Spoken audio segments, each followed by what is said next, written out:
kalian tinggal tunggu dengar aja siapa lawannya, oke? Karena biasa terlatih untuk menyembunyikan sesuatu dengan kekuatan ancaman dan uang.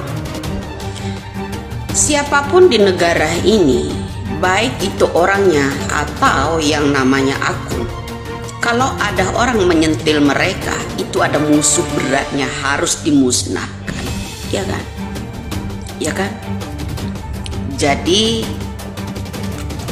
dari nada-nada pembicaraan aja, kalau nurani saya berkata, kalian sudah terbiasa dihajarkan dengan hamburkan uang untuk membayar orang-orang,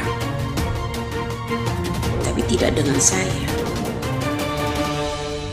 Saya semoga aja Allah menunjukkan titik terang ini. Dari nada-nada manusia-manusia selalu punya ancaman keras dari ucapannya meskipun berlagak santun. Ini berbahaya buat saya, berbahaya bagi saya ya. Kenapa? Karena mereka sering dicekoki, udah kebiasaan mencicipi uang-uang yang digunakan mereka itu untuk menghabiskan banyak orang, menenggelamkan banyak orang. Jadi inilah, kalau dulu Bapak Bung Karno bilang lebih susah melawan penjajah di negara kita daripada penjajah Belanda dan Jepang. Itu kata Bapak. Terus ini nyata-nyata. Karena apa?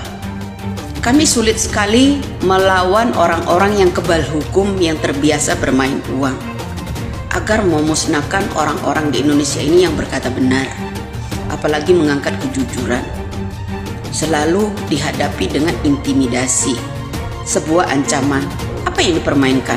Makanya saya bilang, kalian bukan berpancasila dengan sila yang pertama, berketuhanan yang Maha Esa, bukan.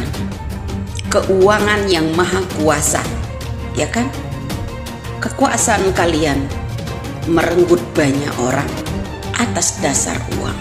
Salam. Nyata kan? 100% kan? Ada apa gitu loh setelah Deddy Mulyadi, Bapak Deddy Mulyadi itu mengungkap semua fakta-fakta ini, penelusuran pertama nih, penelusuran ke Bapak Cecep. Bapak Cecep nikah di bawah tangan katanya, dijawab sama Bapak Deddy, kenapa nggak nikah di bawah kasur? Umurnya 12 tahun. Makanya saya bilang kemarin geng motor ya, yang moneker apa tuh ya katanya ya sama. Makanya saya bilang geng motor kok bisa Pak Cecep sama yang namanya Peggy Setiawan itu gede bareng gitu. Oh ternyata dia nikahnya umur 12 tahun bro ya Pak Cecepnya, setelah ditelusuri yang namanya Bapak Deddy Mulyadi kemarin. Ada yang percaya kira-kira ada orang laki-laki menikah umurnya 12 tahun habis sunat kali ya. Nah itu satu. Nah kedua, ucapan kemarin saya bilang kalian itu ada seseorang kemarin yang saya colek ya mengenai pengacara, apakah Anda itu pengacara Linda atau pengacara Pina. Nah sekarang kok saya bilang kita jangan tertipu juga dengan yang namanya keluarga Pina. Kok makin dekat sama yang pengacara pansos itu ya kan. Nah itu yang membuat saya aneh, terbukti kan. Nah kedua, kenapa miliarder pengacara itu kendor? Kata saya, ada apa? Tadinya teriak-teriak kencang sekencang sampai ke langit ketujuh, jangan menghalang-halangi. Sekarang kendor. Malah di akhir penutup perkataan tersebut bilang begini bro, kami memutuskan menutup penelusuran kasus Pina karena kami meminta kepada Presiden agar kasus ini dilimpahkan ke kejaksaan. Ada apa di balik semua ini? Apakah karena penelusuran titik terang dari Deddy Mulyadi banyak drakor-drakornya atau gimana ya? Apa sayembara mantili ini? Aduh, kocak deh guys ya. Ada orang yang silaturahmi kemarin ya, pengen lihat ketawa saya asli ya. Jadi ya biar ini juga, makanya saya bilang ada sayembara mantili ya. sayembara mantili ini bro ya, jaka sembung bawa golok jadinya ya begitu. Tadinya ngomong sekencang-kencang langit, sekarang mengundurkan diri ya kan, menutup pengusutan yang namanya kasus Pina dengan alasan supaya tidak gaduh. Supaya tidak gaduh ya, dibuat tidak gaduh karena banyak drakornya, kata Bapak Jokowi. Banyak drakornya, anak-anak mafia dilindungi ya tah. Setelah Bapak Deddy Mulyadi ya berkunjung ke sana kemari ya, semakin akan ada titik terang mengundurkan diri. Wow keren. Pengacara katanya bilang kami kendor lah. Tuh kenyataan tuh 1000%, bukan 100% lagi ucapan saya. Ya, saya tahu ada apa di balik ini semua kalian. Udah dapat transferannya 7 miliar. Iya kan? Dapat kan? Ya, dapat kan dari keluarga drakor kan? Transfernya, makanya tutup. Pantesan itu sayembaranya naik.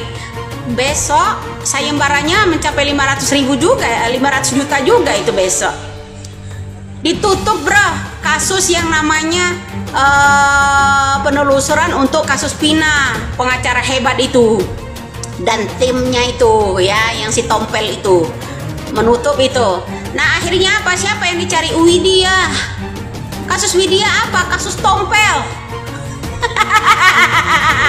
Baru di Indonesia ada kasus Tompel, sampai pengen tahu yang namanya alamat saya, mengadakan sayembara. Hore.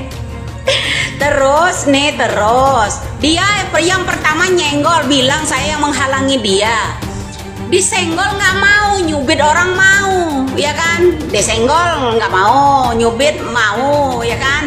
Nah begitulah bro, kira-kira dia nyenggol pribadi kita, disenggol nggak mau ya banting juga, karena drakor dari suami, kasus kematian suaminya aja dia aja nggak bisa tuntaskan, apalagi kasus Pina melibatkan jenderal-jenderal.